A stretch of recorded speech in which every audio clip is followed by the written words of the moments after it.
All right, Shalom. First and foremost, I want to give all praises, honor, and glory to Yahweh, Bahasham, Yahweh Shai, Bahasham, Rakha Kudash. Double honors to the elders and the apostles of Great Millstone, and peace and blessings to the elect. And in this lesson, I wanted to deal with brothers being aware, or being aware of your thoughts. Okay, being aware of your thoughts, because in this captivity, in these bodies that we're in, not just brothers, really, all of us. All right, brothers, sisters, all of the above. Be very careful of your thoughts. Okay. Let me see if I can find a quick precept on that to start off with, because those thoughts can get you in a lot of trouble. Because keep in mind that where is it? It's in the book of Proverbs. I have a couple of precepts here that I want to go into, and as much as the battle that we are fighting with our flesh is physical, it's also very, very mental. All right, very spiritual. When you battle against your flesh, or when you go through temptation, the battleground for that temptation is in your mind. Okay, that's where it all is. Whatever kind of temptation it is, it's all in your mind, because whatever the outcome, all right, is, whether you give into the temptation or you resist the temptation, that outcome is going to show through your actions. So as the saying goes, the mind says, the body follows. So your action is going to be determined by, the outcome of your thought or your mind, what you decide to go with. All right. And that's why you got to be very aware of your thoughts. When you put your flesh in subjection, all right, you're putting your fleshly thoughts, your carnal thoughts on lockdown, and you're maintaining a spiritual mind. And I say this because, when you feed into your carnal thoughts, that's when desire, starts to, play a big role, which is nothing wrong with having desire, but you gotta be able to control that. Now, I was watching a video earlier this morning, all right,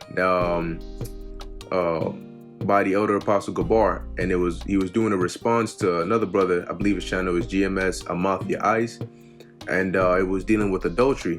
Okay, and Apostle Gabar's video title was along the lines of we here at GMS will not tolerate adultery, something along those lines. And it was a good video, and he brought out some precepts, all right, going into it, and Matthew 5:28, which we're familiar with, that was also brought out. And that's a very important verse, because it shows you the dangers of not being able to control your mind, right? It shows you the dangers of suffering judgment, for not just something that you physically did, but now for something in your mind. Okay, because if you physically done something, that's one thing, but it's easier to stop yourself from physically doing something than it is from thinking something. Because there's times when a thought just enters your mind, you didn't think it up. Or you didn't want to think it up, but it's like it feels like an outside thought that's trying to force its way into your mind. Because we all have this silent, unhearable but hearable voice in our heads. The voice I'm not talking about being crazy. I'm talking about when you're reading in your head, you read something in your head, you can hear the words that you are reading, that you're looking at inside of your head, that your mind's voice, right? That voice, when you think a thought, that voice you hear in your head when you're thinking, that, all right? Now you can tell your thoughts from other thoughts, right? You know your thoughts, the thoughts you're in control of, but there's times when demons put things into your mind. That's when, for example, temptation. Something is wrong, but there's like this outside influence trying to enter your mind to say, what? It's wrong, but don't think about that. Think about what it would feel like, or what you would gain from it, or what if this is the case? Okay, and sometimes those thoughts are tied to emotions like fear or anger, which can then try to suppress your spiritual thoughts and allow this invading demonic thought to enter into your mind and to fester, and that's not what you want to have. So since I can't find this precept here in Proverbs, you know what? I think what I need to do is just calm down and type this in correctly. All right, so give me 1 second. Let's see. Foolish thought. Verse. It's got to be in Proverbs. There we go. Proverbs 24:9. Proverbs 24:9.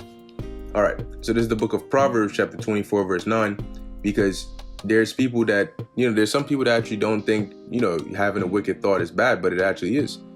All right, Proverbs 24:9, it says, the thought of foolishness is sin. You hear that? The thought of foolishness is sin, and the scorner is an abomination to men.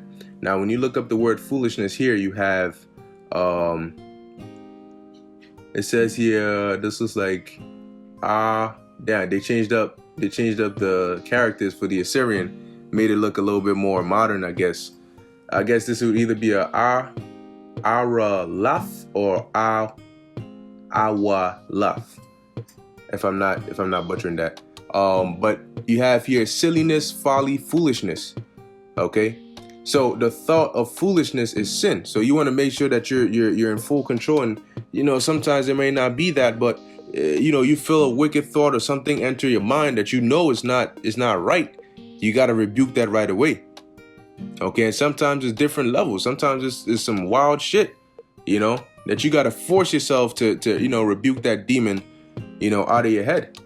And sometimes it's things like adultery. All right. That's why the scriptures say that. And when I say adultery, I'm not saying, the actual act, but just even a gateway step, that could possibly go down that road. If you know a woman, adultery is a good example for this one, right? Because it's one of those that gets a lot of people. Because if you know a woman is not single and is not taken, if you don't have to speak to her, and what I mean is maybe you're at work and she's your manager, and so something happens and maybe you got to address it to her, that's a different story. But if you don't have to speak to her, right, in terms of casually, then you're best off not doing so, because you don't think, oh, I can just, be a friend and everything will be good. You sit there and you think about that for a second, right? And put yourself in the shoes where you got another man who's thinking in his mind, he wants to befriend your woman, right? And he's thinking, I know she has a man, but I can just be her friend. In your mind, right? What would you think about that? Would you think, oh, okay, that's okay. He just genuinely wants to be friends. That's okay. No, you're going to think, for what? No, that's cool. You don't need to be friends with my woman or know her. For what? What's that gonna do for you? All right. So that kind of thing. So you gotta, when you gotta put yourself in those shoes. That look, that's not something you want to risk. That's like saying, how do I even? It's all right. It's like saying, because they have these things where a diver is in a cage and then they put the cage in the water and then there's like a shark swimming around and shit. That's like saying I'm gonna do that, but it's okay because I'm not out of the cage. I'm in the water. I'm in dangerous territory. The shark is around, right? I'm this close to it, but I'm in the cage. I didn't go all the way with it. I'm not outside swimming bare with the shark where I can get bit. That's what happens when you play with sin. When you know that this is a possibly a slippery slope, but I'm gonna stand at the edge of it and just make sure I don't step any further before I slip. You don't want to run that risk. So this is the book of Daniel, chapter 10, and I'm going to start at verse 12 and 13. And it's just an example going into, what I thought about. The reason I thought about this precept was applied in the sense of, you kind of want to be like this. All right. And I'm going to explain what I mean by that, but in a righteous sense. OK, so now when you read Daniel, the 10th chapter, the main part is Daniel fasting and beseeching, making supplication and beseeching the Lord. And the Lord sends Yahushai, all right, down. But and yet what Yahushai tells him, okay, is it says here, then he said unto me, fear not, Daniel, For from the first day that thou didst set thy heart to understand, his heart meaning his mind, and to chasten thyself before thy power, thy words were heard, and I am come for thy words. See, so the Most High, he hears our words. All right. Verse 13, it says what? But the prince of the kingdom of Persia, okay, which means the prince of the kingdom of Persia is talking about the Persian king at this time. Okay, because during the time period of Daniel, though he started, he was in the Babylonian Empire, eventually the Babylonian Empire got taken down by the Achaemenid Empire, right? The Persians and the Medes, but the Persians were really ruling. And you had Cyrus and Darius the Mede and so on and so forth.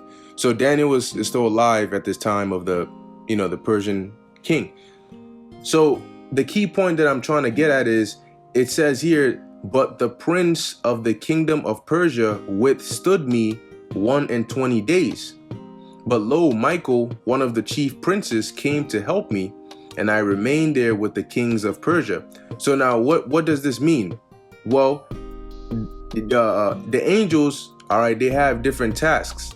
But one example of the task of the angels are to control the minds of men, to put certain thoughts, all right, into the minds of certain individuals in order to have them make certain decisions that can move in the favor of the events the Lord is looking for, or that the Lord wants. And I'll give you an example.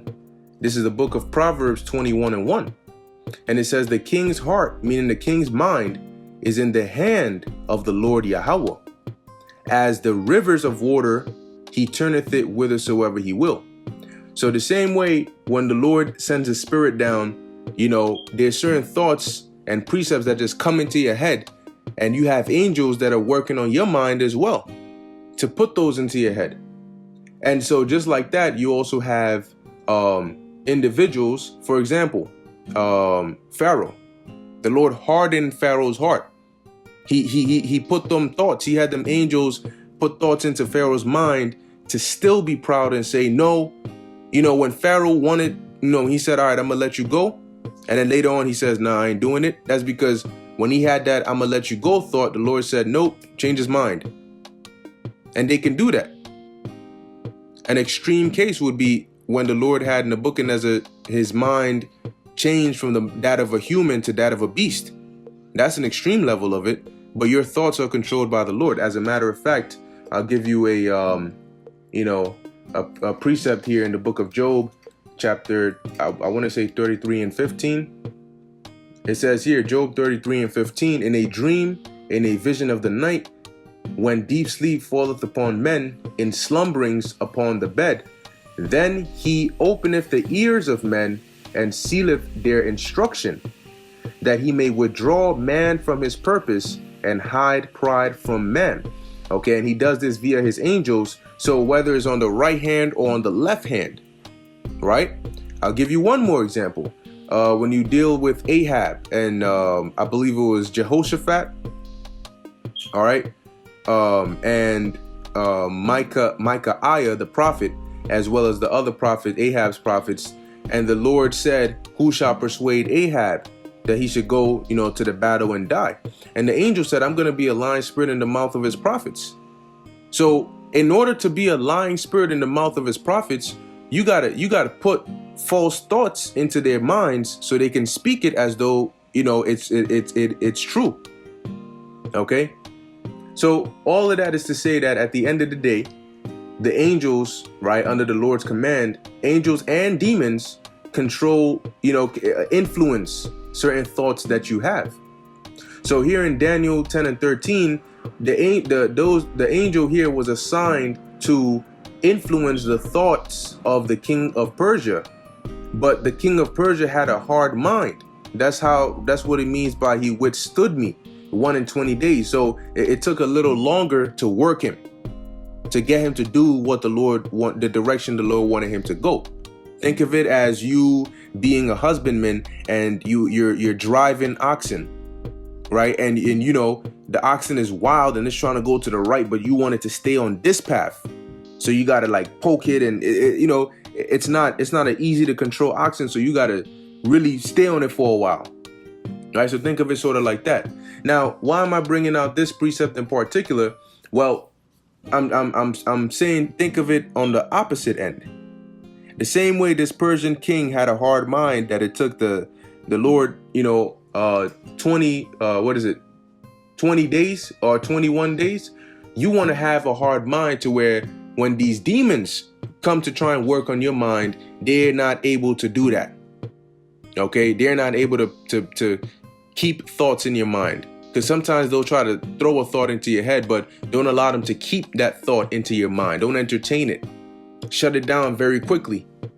Okay, so that's why I brought this out. You want to be like the king of Persia, but on the flip side. All right, you don't want to resist the right hand will.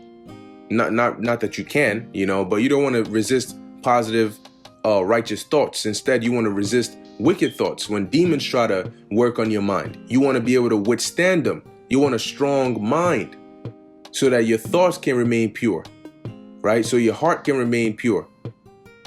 So next, this is the book of Matthew, chapter 5 and 28. And this is an example as to why it's so important to be aware of your thoughts, because you could be one of those, the thoughts demons like to use a lot is adulterous thoughts, because they're easy to put into somebody's mind. All it takes is to show them a few things or let them hear a few things. All right, because when you look at a woman, it's a very tricky line, because the Lord created men to desire women, and he had it to where there's certain features about a woman that you see, and it triggers that desire within you. Okay, so what the demons do is they like to play on that. They like to play on that desire aspect, and they try to use that to overpower your sense of judgment, which is desire does not become before righteousness. Desire is okay when it is within the bounds of righteousness, but anything past that, that's not okay. That becomes sin. So if a woman is single and she is single, then that's different. You see her, damn, she's bad. You might have desire. You might want her. That's okay, because you're able to pursue her lawfully, and you won't be going off. But at the same token, if she is not single, your best bet, if you don't know if she's single, is to keep your eyes away, because the demons use your eyes and your ears and your sense of touch to trigger that desire, and then utilize it to put those lustful thoughts in your mind, because your eyes send signals and messages back to your brain or your mind, and your mind takes what your eye is bringing back, and then it does something with it, and it'll either throw it into the garbage can, or it'll keep it somewhere, and later on it'll use it to influence your actions. See, so when your eyes see a woman, right, and you're like, damn, and your eyes send that signal back, and then your eyes spot a ring on her finger or see her walking with a man, and your eyes send that signal back, you got to have a strong mind that says, okay, throw that out. Lock up the doors. Don't allow them demons to come in here to say, damn, she bad. I know she got a man, but no, ain't no buts. No buts. Okay? Because it's a very serious offense. And so Matthew 5 and 28 says, but I say unto you that whosoever looketh on a woman to lust after her hath committed adultery with her already in his heart. Now, this is a precept that if you're not careful, it can go, you can misunderstand it. Yahushua does not mean if you just look at a woman, you going off. What he is talking about here is implicitly it's implied a married woman, because it's not adultery. What is adultery? Adultery is when a woman is not single, she has a husband, all right, and another man lays with her, or interacts with her in ways that her husband should be doing, only her husband. Okay, that man is committing adultery with that woman. So if the Lord says you look on a woman to lust after her, then you're imagining things interactions with you and her, which should be only interactions between her and her husband, right? But It says here, after her hath committed adultery. It wouldn't be adultery if the woman was single. If there's a woman, unmarried woman, that you look at and you have desire, that's not adultery. Okay, that's not adultery because there is no other man in the picture. So even if you desired after her in your mind, that is not adultery. It becomes adultery when she has a man or a husband. All right. So by that understanding, you know that in Matthew 5:28, Yahushua was referring, when he says looketh on a woman, he's referring to a woman that has a man, a woman that is not available. But the point of the lesson is you don't want to be guilty of this, thinking that, okay, well, as long as I didn't do it, I'm okay. No, you're not. Because if you thought it, that's bad enough. All right, that's bad enough. That's why you got to beware. You got to strengthen your mind. And look, there may be a bad shorty. Now, you may have different scenarios. Maybe you just see a chick, damn. But always remember that, look, in the kingdom, even what you could consider the quote unquote ugliest woman in the kingdom is going to look better. All right, amongst the women that we deal with, is going to look better than these top so-called models and Instagram, whatever. So just keep that in mind. And damn, I mean, look, we almost out of here. And in the kingdom, you can have your pick of the finest of the finest. In the kingdom, it ain't about, oh, I'm about to spit game to this shorty. We're going to have power and authority. They're going to want to, deal with us. And we're going to get to decide who we want to deal with. So when you think about that, then all of a sudden it's like, well, this ain't really all that then, And then you have cases where you may be in a position where this woman she knows she has a man and you know she has a man, but she's trying to interact with you and entice you in a certain way. You gotta, stand firm, all right, and clearly let it be known. Look, I'm not doing that. I'm not into that. Stop trying to flirt or whatever the case is, Now, this is the book of Romans chapter 12, verse 2. It says, and be not conformed to this world, but be ye transformed by the renewing of your mind. Think of your mind as settings, right? Configurations. And so in the world, you have different settings of your mind. And the settings are pretty much like the mechanics of how you want your mind to work. So you may have like a TV has different settings, right? You can turn up the volume. You can go and change the brightness. You can change the contrast. You can change the input, right? You can change, how the video is displayed on the screen. Different configurations, different settings. And based on what you set them to, that's how your TV is going to operate. Well, in the world, we had certain settings, right? We had, your settings for staying away from pork, that was off. You turned that off. You was like, yeah, that's okay. I could do that. Okay, I like it, Picasso. Or whatever, you get the point that I'm making. But when you come into this truth, you renew your mind. You have to configure those settings. You got to change up those settings.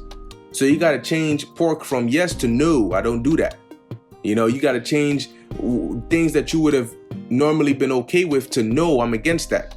You got to change those settings in your mind. So now your mind starts to process things differently, and it starts to act differently, and it starts to, produce different kinds of thoughts. That's the importance of renewing your mind. Okay, that ye may prove what is that good and acceptable and perfect will of God. Because your mind is a very, very powerful tool. Pretty much all the things that you do come from up there. That's why when somebody is pronounced like brain dead, for example, they even though he may be breathing, a lot of people consider him to not be there because he can't really function. Okay, he can't really function. So your mind is a very powerful but important, thing that you have to keep, under subjection, keep it on the right path. All right. Now, this last precept. This is the book of Romans chapter 7, verse 15. And it says, this is Paul speaking, and he said, for that which I do, I allow not. For what I would, that do I not. But what I hate, that do I. So what is Paul talking about? What does he mean? He's saying that for the thing which he ought to do, all right, he doesn't do. And not willingly, but because of being in the flesh, because of this the fight of the flesh and the spirit.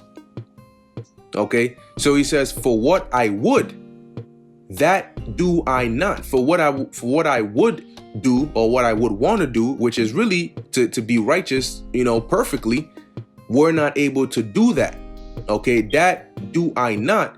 But what I hate, which is wickedness, that do I. Okay, and that's why there's times when you go off and you get so mad and vexed because you hate wickedness. You hate going off, but you still do it anyway because you're in this flesh. You don't do it willingly, but as the scriptures say in Romans 8, the creature was made subject to vanity, not willingly. All right. So, and that all starts in the mind, because when you do something, your actions start up in your mind. It says, verse 16, if then I do that which I would not, right? You go off, you do the things that you don't want to do, that you know are wrong. It says, I consent unto the law that it is good. Now then, it is no more I that do it, but sin that dwelleth in me. You see, it is no more I that do it, but sin that dwelleth in me. All right, meaning that us being in these fleshly bodies, okay, they're corrupt because they're prone to sin. They're prone to go off. Okay, so our spirit, right, as the scriptures say, in whose mouth there is no guile, all right, and I believe there's a precept that talks about in whose spirit there is no guile, which is going into the elect, right? Virgins that have not been defiled with women, going into these other philosophies.